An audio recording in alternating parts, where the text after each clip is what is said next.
अस्सलाम वालेकुम नाज़रीन, पाकिस्तान टेलीविज़न न्यूज़ की खुसूसी ट्रांसमिशन मेरा घर मेरी जन्नत, घर रहिए महफूज रहिए में आपके साथ हम शामिल हैं। मैं हूं हुमा मलिक और मेरा साथ देंगी नाहिद चौधरी। नाहिद, जैसे कि पूरी दुनिया को पिछले 6 माह से इस कोरोना वबा का सामना है, तो हमने देखा कि मुख्तलिफ ममालिक में लॉकडाउन भी लगाए गए और फिर उनमें बतदरीज मरहलावार जो है वो कमी भी की गई है।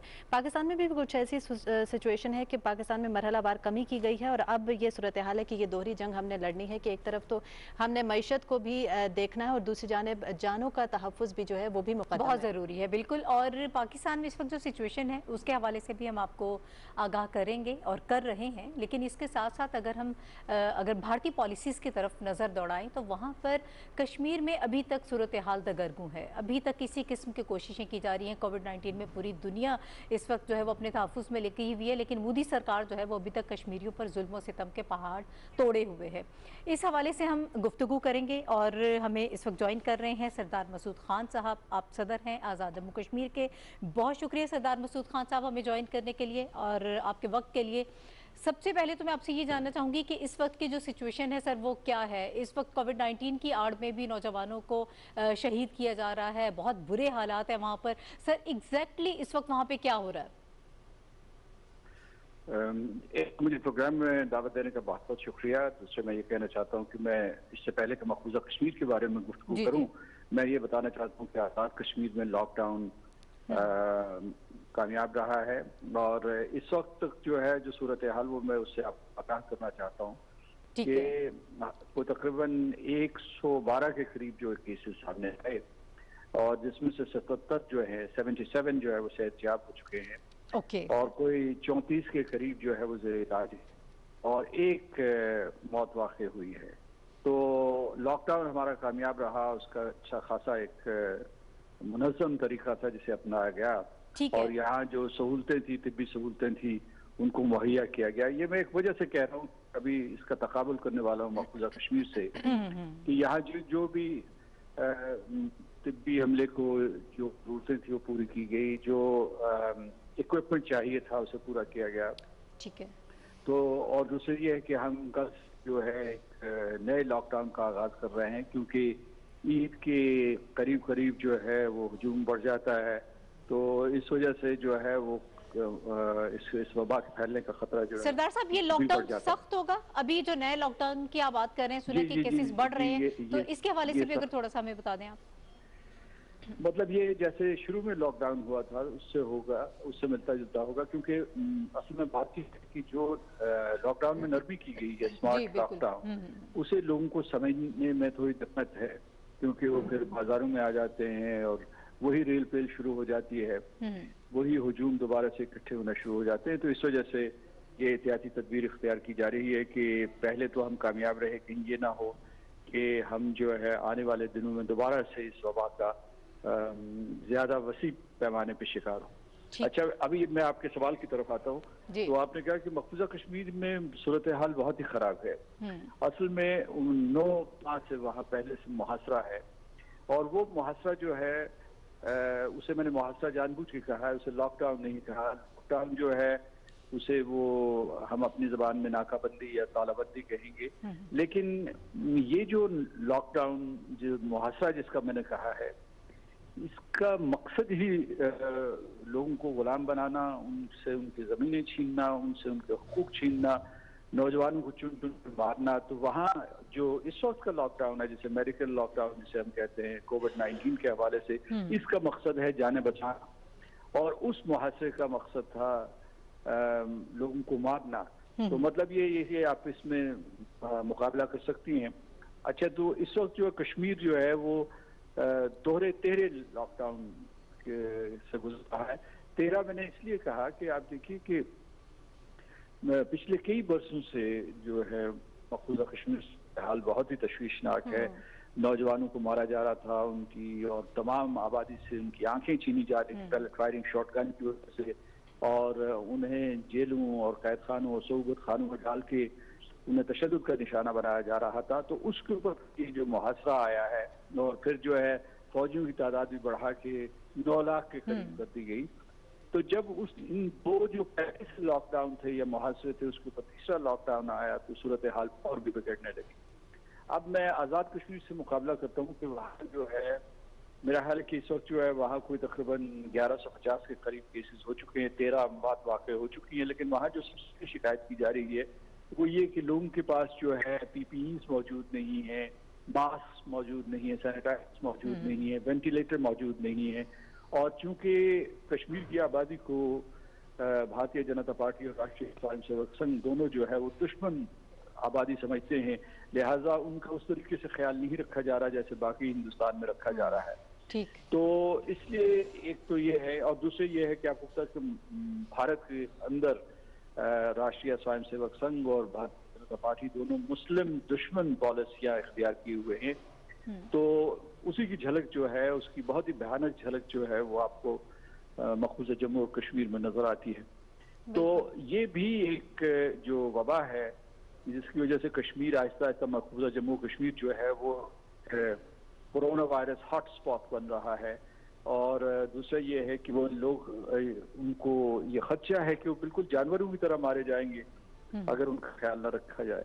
इसमें आखिरी नुक्ता जो कम अज कम मैं कोविड-19 के हवाले से आपको बताना चाहता हूँ वो ये है कि जब हिंदुस्तान ने मुहासरा किया था 5 अगस्त 2019 को, तो उसके बाद उसने हजारों नौजवान और बच्चे गिरफ्तार कर लिए थे। उनकी तादाद हिंदुस्तान की एक NGO के मुताबिक 13,000 से ज्यादा थी।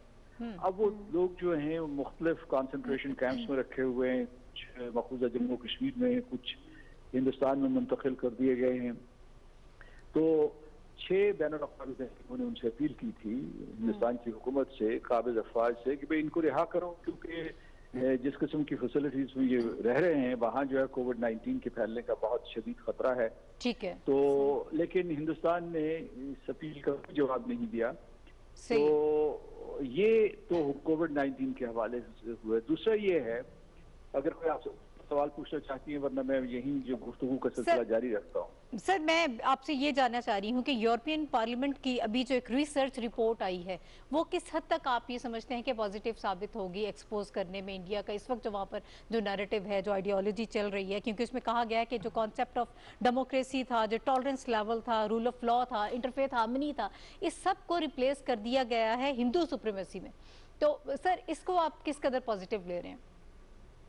देखिए, हम तो हमेशा से आगाह थे कि इस किस्म की हिंदुस्तान में नहीं पाई जाती, लेकिन खुद जो है दुनिया ने यहाँ हिंदुस्तान की जराइम से नजरें फेरी हुई थी। जी बिल्कुल। अब एक एक चीज उनके सामने आश्कार हो रही है। तो अभी ये यूरोपियन पार्लियामेंट्री रिसर्च सर्विस की जो रिपोर्ट है वो भी उसका एक सबूत है। आपको पता है कि ये इस साल मार्च के महीने में तकरीबन 650 के करीब जो MP थे, मेंबर्स ऑफ यूरोपियन पार्लियामेंट थे, उन्होंने कोई आधा दर्जन जो है वो करारदादें लाए थे और वो पास करवाना चाहते थे, और उसमें उन्होंने हिंदुस्तान के ऊपर शदीद तनकीद की थी और उसे कहा था कि जिस किस्म की मुसलमान दुश्मन पॉलिसियां वो अपनाए हुए है उसकी वजह से स्टेटलेसनेस का बहरान पैदा हो जाएगा। लोग जो है वो नकल मकानी करेंगे, और ये दुनिया की तारीख में स्टेटलेसनेस का सबसे संगीन वाकया होगा। जी। दूसरी तरफ उन्होंने ये कहा था कि मखसूसा जम्मू कश्मीर के लोगों के हुकूक को तस्लीम करे हिंदुस्तान, और वहाँ अक़वाम मुत्तहिदा की करारदादों के मुताबिक किसी एक फैसले के लिए बैनुल-अक़वामी बरादरी से और खासतौर से सलामती काउंसिल से ताउन करे। तो ये जो रिपोर्ट, इसकी खूबी ये है कि कोविड-19 के बावजूद दुनिया देख रही है कि हिंदुस्तान के अंदर क्या हो रहा है, क्योंकि हिंदुस्तान की सोची तवक्को थी कि जो भी मज़ालिम ढाने हैं वो ढालें, क्योंकि इस वक्त जो है लोग मसरूफ हैं, सारी तवज्जो जो है कोविड-19 के ऊपर मरकूज है। तो लेकिन ऐसा नहीं हो रहा, अगरचे इसमें 2 चीजें की हैं हिंदुस्तान ने कोविड-19 के पर्दे में। पहली उन्होंने ये किया है कि उन्होंने नौजवानों को मारने की रफ्तार को तेज कर दिया है। मुहासरे तलाशी के ऑपरेशंस करते हैं, यानी कॉर्डन एंड सर्च ऑपरेशंस जी। और इसमें उन्होंने पिछले कोई 4 हफ्ते में 40 के करीब नौजवान जो हैं वो मार दिए हैं। असल में ये फेक इनकाउंटर होते हैं, जाली मुकाबले होते हैं जिनमें लोगों को मारते हैं, तो उनको कहते हैं these are cordon and search operations. तो उसमें ये है कि, और मैंने आपको बताया कि कोविड-19 से कुल 13 लोग मरे, लेकिन हिंदुस्तान की काबिज अफवाज की गोलियों से 40 नौजवान, 40 में इतबार नहीं करता हूँ, क्योंकि उनके ये आदाद व शुमार जो हैं वो नौजवानों की अमवात को घटा के बताते जी। अच्छा, दूसरा उन्होंने ये किया कि गुज़श्ता महीने 1 अप्रैल और 2 अप्रैल की दरमियानी शब उन्होंने एक ये न्यू डोमिसाइल रूल्स जारी किए। जी बिल्कुल। और ये डोमिसाइल रूल्स जो हैं बुनियादी तौर पर जो है कश्मीरियों से उनकी ज़मीन छीनेंगे, उनके जो है उनका रोजगार छीनेंगे, उनके कारोबार छीनेंगे, उसके अलावा जो है उनसे शहरियत के हुकूक, उनसे जायदाद के हुकूक सारे के सारे सल्ब कर लेंगे और एक बहुत बड़ी तादाद में हिंदुस्तान के लोगों को यहाँ के आबाद करेंगे मखसूस जम्मू कश्मीर में, क्योंकि हिंदुस्तान का और भारतीय जनता पार्टी जो है और राष्ट्रीय स्वयंसेवक संघ, ये जो इंतहा पसंद जमातें हैं, इनका हकीकी मकसद ये है कि ये जम्मू कश्मीर की रियासत जो है इसकी आबादी के तनासब को तब्दील करके मुसलमानों की अक्सरियत को अकलियत में तब्दील कर दिया जाए और इसे एक हिंदुस्तानी राष्ट्र बना दिया जाए या हिंदुस्तानी रियासत बना दिया जाए। तो ये उन जराइम का हिंदुस्तान इर्तिकाब कर रहा है और इसमें ये बात खुशाइंद है कि ऐसे मौके पर यूरोपियन पार्लियामेंट रिसर्च सर्विस ने ये रिपोर्ट जारी की है। कल मैं वहाँ जो है वेबिनार में मैंने शिरकत की, एक वर्चुअल वीडियो कॉन्फ्रेंस जो थी, वर्चुअल कॉन्फ्रेंस जो थी, और उसमें को तकरीबन लगभग 16 के करीब जो है एमपीज जो थे, मेंबर्स ऑफ पार्लियामेंट ऑफ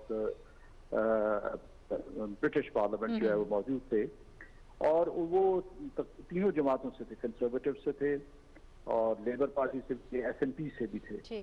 तो सब ने बैक जबान ये कहा कि मखसूसा जम्मू कश्मीर में हुकूक इंसानी का एक बहरान है, इसे ख़त्म होना चाहिए।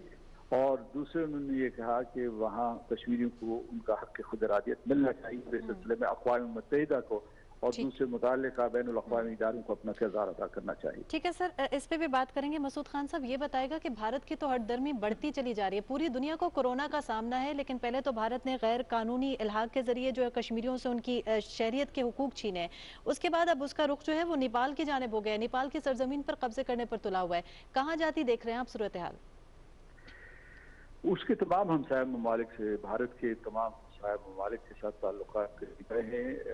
नेपाल जो है उसकी ज़मीन पर कब्जा किया करना चाहता है। असल में अगर आप नेपाल और हिंदुस्तान की तारीख देखें तो वो उसे जो है हिंदुस्तान समझता है कि ये मेरी कोई मातहत रियासत है, हालांकि वो एक दुनिया में वाहिद हिंदू रियासत है और वो it is declared as a Hindu state. और उस रियासत जो जहाँ हिंदू रहते हैं वहाँ भी वो उनसे ज्यादती करते हैं, क्योंकि इनको ये जो भारत का साम्राज्य जहन है, जो इनका साम्राज्य माइंडसेट है, उसकी वजह से वो उस इलाके को भी मुआफ करने के लिए तैयार नहीं है और उसे इजाज़त नहीं देते कि उसके चीन के साथ आज़ादाना ताल्लुकात हों।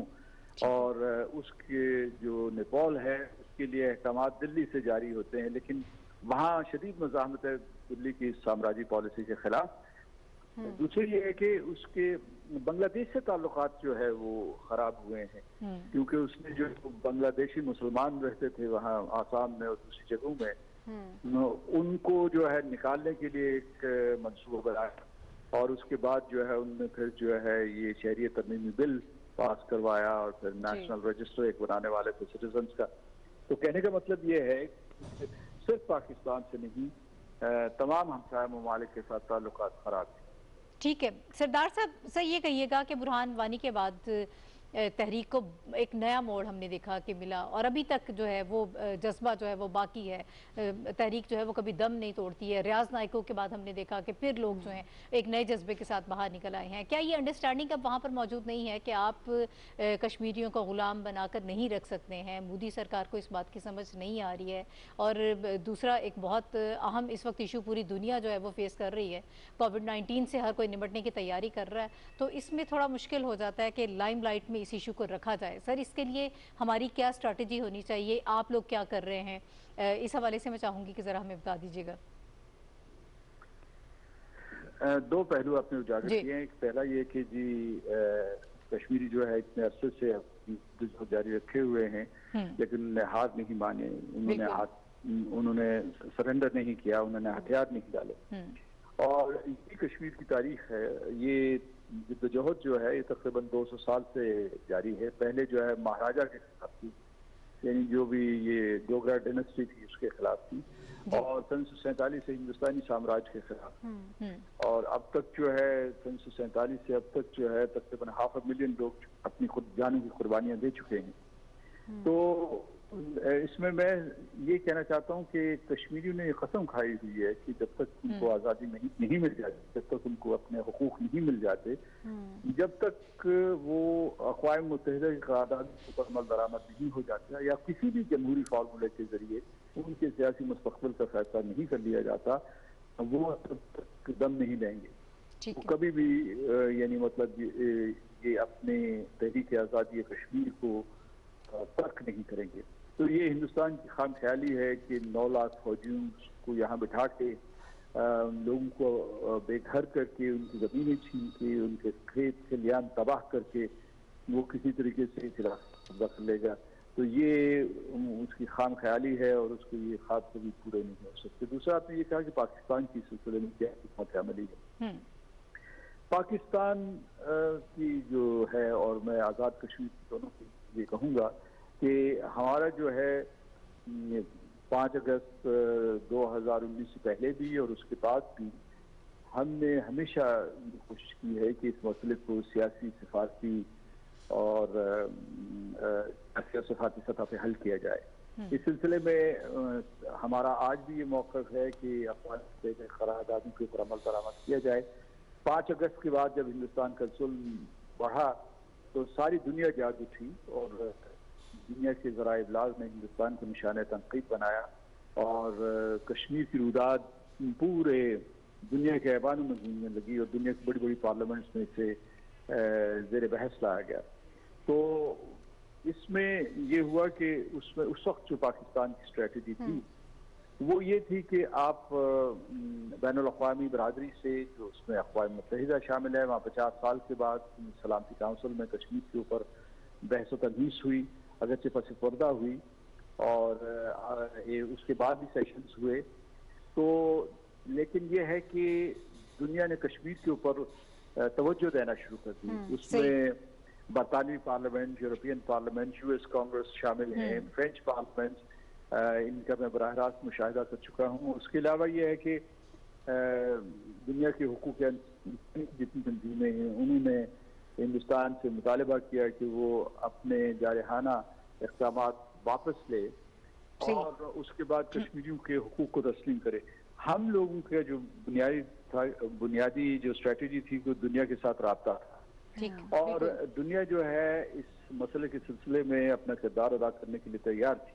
बैनुल-अक़वामी बरादरी की बात कर रहा हूँ और बैनुल-अक़वामी इदारों की बात कर रहा हूँ। फिर ये है कि अक्टूबर पिछले साल अक्टूबर महीने में कुछ यहाँ भी तवज्जो बढ़ गई और कोई यहाँ मुल्क के अंदर भी जो है कोई सियासी हालात इस किस्म के पैदा हुए कि वो तवज्जो न रही कश्मीर के ऊपर जो पहले हो गई थी।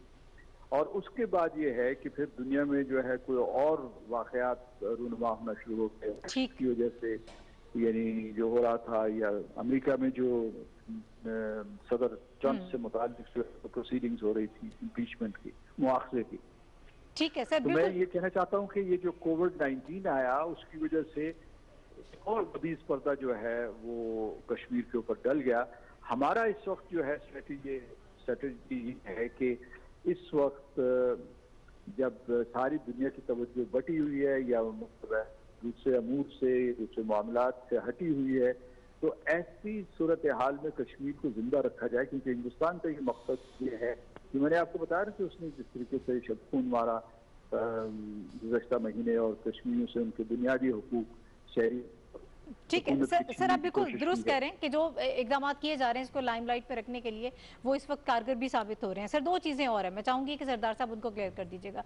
एक तो बड़ा मज़हका ख़िज़ किस्म का इल्ज़ाम जो है वो भारत की तरफ से लगाया गया कि कोविड-19 के हवाले से उन्होंने कहा कि वो पेशेंट्स जो हैं पाकिस्तान आज़ाद कश्मीर के ज़रिए जम्मू कश्मीर में भेज रहा है। इस पर आप हंसने के सिवा कुछ नहीं कर सकते।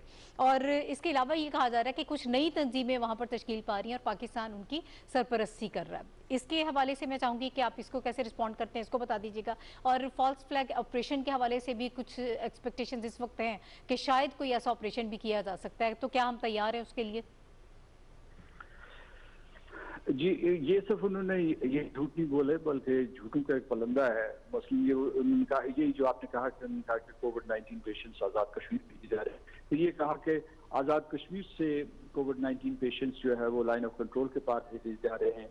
फिर उसके बाद ये जैसा कि आपने ये कहा कि दहशतगर्द तंजीमें बनाई जा रही हैं, या हम जो है किसी तरीके से जो वहाँ नए जो है दहशत पैदा कर रहे हैं। सबसे पहले हमें ये दुनिया को पता है कि वहाँ कोई कोविड-19 पेशेंट्स नहीं भेज सकते। मतलब ये कि अहमखाना किस्म के इल्जाम थे, क्योंकि कोविड-19 पेशेंट जो है वो कैसे इन दुश्वार गुजार पहाड़ियों से गुजरते हुए लाइन ऑफ कंट्रोल के पार जा सकता है। और वहाँ उन्होंने एक बहुत ही लंबी और मजबूत बाढ़ भी बांधी हुई है। तो लेकिन ये है कि जैसे कहते हैं कि there is a method in this madness, और मेथड ये है कि वो ये जो हिटलर का एक उनका प्रोपेगेंडा मिनिस्टर होता था, उसका नाम था गोएबल्स, उसने ये कहा हुआ था, वो उसकी ये मशहूर कहावत है कि भाई इतना झूठ बोलो और बार बार बोलो ताकि लोग उससे यकीन करना शुरू कर दें। तो हिंदुस्तान जो है उसी पॉलिसी, हिटलर की फसाई जो ये नाती पॉलिसी थी, उसके ऊपर हल कर रहा है, जानबूझ के झूठ बोल रहा है। और आपको पता है पाकिस्तान ने इन झूठों पर यकीन नहीं करना, बैनुल-अक़वामी बिरादरी नहीं करना, उधर सिर्फ उनका मकसद ये है कि वो अपनी आबादी को गुमराह कर सकें और अपनी आबादी को ज़्यादा से ज़्यादा इंतहा पसंद बना सकें, और उनके दिलों में मुसलमानों की और कश्मीरियों की नफरत भर सके, उनके खिलाफ नफरत भर सके। तो ये उनके बुनियादी मकासद हैं। दूसरा ये है कि आपने कहा कि फॉल्स फ्लैग ऑपरेशन, तो उसके कुछ आसार नजर आते हैं, क्योंकि जब हिंदुस्तान के ये जराइम जो हिंदुस्तान इंसानियत के खिलाफ कर रहा है, जम्मू कश्मीर में जो नस्ल कुशी कर रहा है और जंगी जराइम का इर्तिकाब कर रहा है, इससे तवज्जो हटाने के लिए उसने लाइन ऑफ कंट्रोल के ऊपर सीज फायर वायलेशन शुरू कर दी। ठीक है। इस साल जो है वो तकरीबन 900 मरतबा वो वायलेशन कर चुके हैं, और उन्होंने बड़ी तबाही की है इधर जो है। और इसमें उन्होंने आर्टिलरी और हाई कैलिबर मोटर्स और उसके बाद ऑटोमेटिक वेपन्स इस्तेमाल किए हैं। तो वो सिविलियंस को शहीद भी कर रहे हैं, और उसके बाद जो है उनके तबाह कर रहे हैं, उनके पूरे इंफ्रास्ट्रक्चर को तबाह कर रहे हैं। दूसरा ये है कि उनकी जो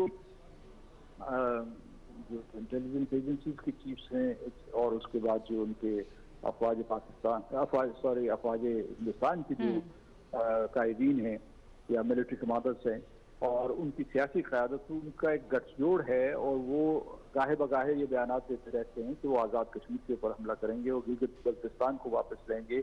और फिर ये है कि उन्होंने ये भी इशारे किए कि पाकिस्तान के खिलाफ दरपर्दा जंग को पाकिस्तान के मुख्तलिफ सूबों में उसको तेजतर करेंगे।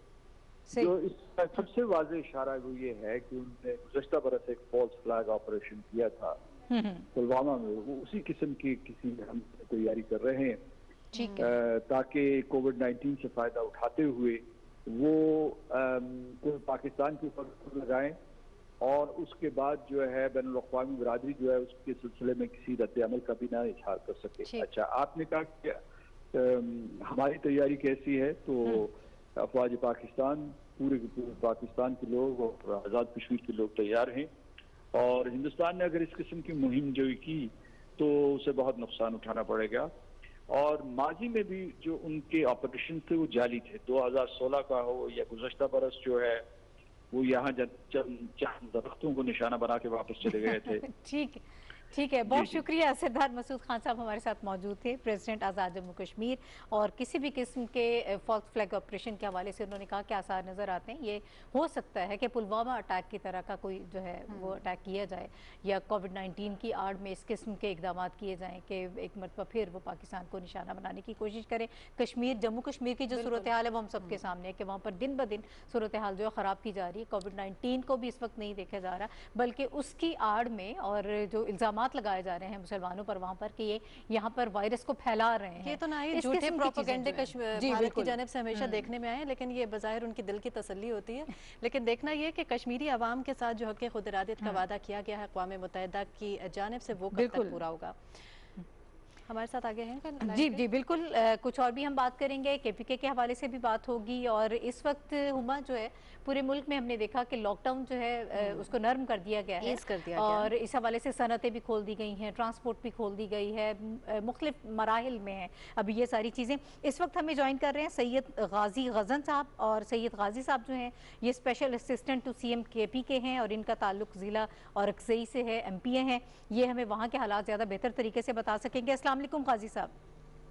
अस्सलाम वालेकुम जी। जी गाजी साहब, सबसे पहले तो मैं ये जानना चाहूँगी कि कोविड-19 की जो सूरत हाल है उस पर बात कर लेते हैं कि इस वक्त क्या हालात हैं, किस तरह से आप इसको कंट्रोल कर रहे हैं, लॉकडाउन की क्या सिचुएशन है, लोग कैसे रिस्पॉन्ड कर रहे हैं, इस हवाले से हमें बता दीजिएगा। अच्छा जी, इस तरह है कि हमने KP में जब मतलब हमारा यहाँ पे सिंगल केस भी नहीं आया था, तो चूंकि हमें पता था कि हमारे मतलब जो हेल्थ के जो फैसिलिटीज हैं वो अगर एकदम से जिस तरह इटली वगैरह में ये केसेस आए, अगर उस तरह आए तो हम उसको मतलब हमारी जो हेल्थ सिस्टम है वो उसको मतलब अकोमोडेट नहीं कर सकेंगे। उसकी वजह से हमने प्रीएम्प्टिव होके as a cabinet, as a government हमने लॉकडाउन किया।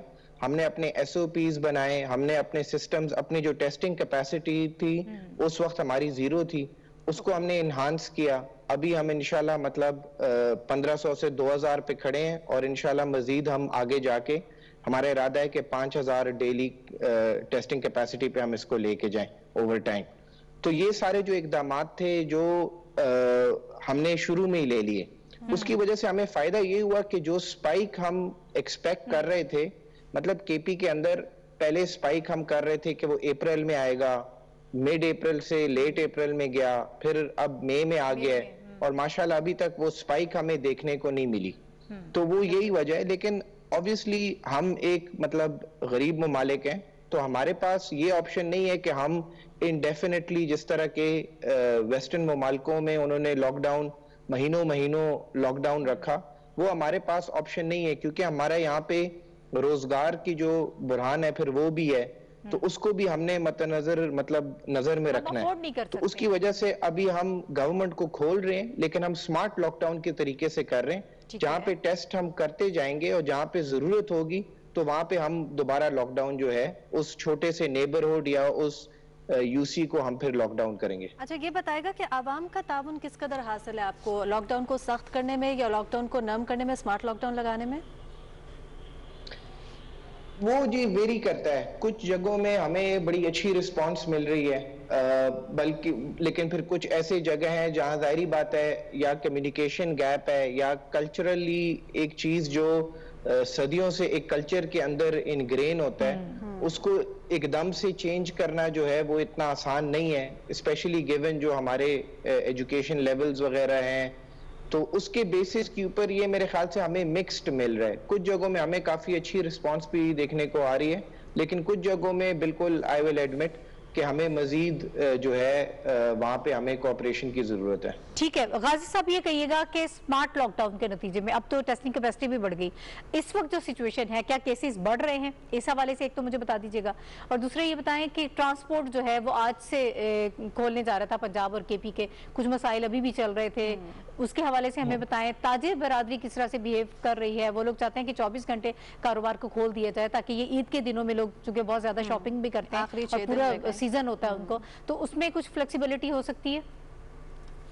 अच्छा जी, आपके पहले आपने पहले पूछा ये ट्रांसपोर्ट के हवाले से। बिल्कुल, आज हमने ट्रांसपोर्ट खुले, ये इसी की वजह से मतलब ताजरी जो हमारी जो मतलब बरादरी है उन्हीं के ऊपर और जो ट्रांसपोर्टर्स हैं उनके साथ बातचीत करके हमने SOPs डेवलप किए हैं। उसमें अब हम देखेंगे इंशाल्लाह कि वो कितने अच्छे तरीके से फॉलो होते हैं। हमारे जो डिस्ट्रिक्ट एडमिन वगैरह के जो लोग हैं वो हर जगह इसी चीज को नजर में रख रहे हैं कि भाई आर दे बीइंग फॉलोड कि नहीं, जो हमारे SOPs वगैरह हैं। ओके, तो उसके हवाले से तो आई थिंक ट्रांसपोर्ट के लिए तो it's too early to tell कि हमारा मतलब इज इट वर्किंग और नॉट, वो हमें देखना पड़ेगा। जहां तक केसेस की बात हुई, बिल्कुल केसेस इंक्रीज हो रहे हैं। मतलब हमने अभी तक जो वो कर्व को जो फ्लैट वाली एरिया है वहां पे हम नहीं आए, लेकिन अगर आप पॉपुलेशन साइज को देख के उसको पर्सपेक्टिव में रख के आप देखें तो हमारे केसेस उस तरह नहीं है कि वरीइंग अमाउंट नहीं है कि जहां पे हमें दोबारा से खुदा ना खास्ता लॉकडाउन की तरफ या मजीद कोई ड्रास्टिक स्टेप लेनी पड़े। लेकिन सबसे ज्यादा बात तो अभी केपी में ही हुई है, 318 अफराद जान की बाजी हार चुके हैं जी। 318 अफराद जान की बाजी हार चुके हैं। सबसे ज्यादा अमवात तो इस वक्त केपी में ही देखी जा रही हैं। हाँ जी बिल्कुल जी, वो मतलब जान की बाजी तो हार चुके हैं। वो उसके 2-3 वजूहात हो सकते हैं जो आप बात कर रहे हैं। एक ये कि हमारी क्योंकि इनिशियली टेस्टिंग कैपेसिटी इतनी नहीं थी, तो इनिशियली हम ये वजह हो सकती है कि हमारे केसेस जो हमें नजर आ रहे हैं वो इससे ज्यादा हैं, और वो क्योंकि माइल्ड केसेस हैं उसकी वजह से वो हॉस्पिटल में नहीं आ रहे, या वो टेस्ट हम उनके टेस्ट मतलब उनके टेस्ट नहीं हुए, इसकी वजह से वो अननोन माइल्ड केसेस हमारे काफी ज्यादा हैं। वो एक वजूहत हो सकती है। इसके अलावा मतलब वो डेटा को देख के ही हमें देखना पड़ेगा कि क्या वजूहत है कि यहाँ पे थोड़ा सा ज्यादा है बनिस्बत बाकी सूबों का। ठीक है गाजी साहब, जिला औरंगजेब में आप मौजूद हैं, कुछ डेवलपमेंट प्रोजेक्ट्स के हवाले से अगर आप हमें बता पाएं कि गवर्नमेंट बहुत इंटरेस्टेड थी और इस पे काम भी सारा जारी था, कोविड-19 क्या उससे वो मुतासिर हुए हैं, इस वक्त क्या हो रहा है? बिल्कुल जी, हमारा एक्चुअली अनफॉर्चुनेटली ये हुआ कि जब हम लोग आए मतलब जो मेंबर्स थे ये मर्ज्ड अजला से, तो हमारे इलेक्शन हुए, हम लोग आए, तो उस वक्त हमारा जो यहाँ पर मतलब जो डेवलपमेंट के काम वगैरह थे, क्योंकि मर्जर नया हुआ था, तो उसके अंदर काफी इश्यूज थे जिसकी वजह से वो स्टार्ट नहीं हो पा रहे थे। लेकिन कुछ महीने पहले तक जब कोरोना वायरस हमारा भी स्टार्ट नहीं हुआ था, तो हम उस फेज में पहुंच गए थे कि हमारी इम्प्लीमेंटेशन स्टार्ट हो चुकी हुई थी। उसमें मैं कुछ एग्जांपल्स आपको मतलब दे देता हूं औरंगजेब के हवाले से। औरंगजेब में हमारा सालाना तकरीबन जो है आप इस तरह कह लें कि तकरीबन 10 करोड़ के वर्थ की हमारे कोई नए रोड्स या इस तरह के जो है वो मतलब बनते थे, हमारा फंडिंग इस तरह होता था। इस साल जो हमने ऑलरेडी स्टार्ट कर लिए हैं या जो अभी टेंडर हुए हुए हैं और स्टार्ट होने जा रहे हैं प्रोजेक्ट्स, वो हमारे 2.5 मतलब अरब रुपए के हैं। तो आप डिफरेंस आपके सामने नजर आता है। इसी तरह जो मतलब पीने के पानी जो कि एक बहुत बड़ा इशू है औरंगजेब के अंदर, हमारे टोटल स्कीम्स जब से औरंगजेब बना है, हमारे टोटल स्कीम्स 160-170 स्कीम्स हैं हमारे टोटल।